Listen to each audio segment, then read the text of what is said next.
पता नहीं क्या हो गया, 1 घंटा हो गया दवा दिए हुए, बुखार क्यों नहीं उतर रहा। मुझे तो कुछ समझ नहीं आ रहा, मेरी बच्ची को हुआ क्या है।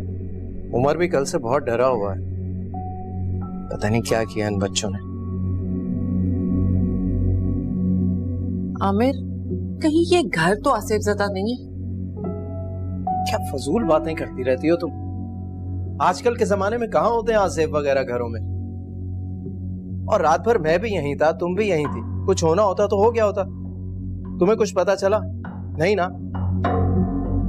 लेकिन फिर भी बच्चे ऐसी चीजों को देख लेते हैं, पर क्या पता मिना ने कुछ देख लिया हो। फजूल बातें मत करो, अगर ऐसी कोई बात होती ना तो स्टेट एजेंट हमें बता देता। स्टेट एजेंट्स को तो अपना कमीशन बनाना होता है, वो क्यों बताएंगे ऐसी बातें। बहरहाल मेरी बच्ची को बुखार खौफ से चढ़ा है बस। तुम फिक्र मत करो, मैं अभी डॉक्टर को फोन करता हूँ, सब ठीक हो जाएगा। ये कौन आ गया? तुम डॉक्टर को फोन करो, मैं देख लेती हूँ। ठीक है जाओ।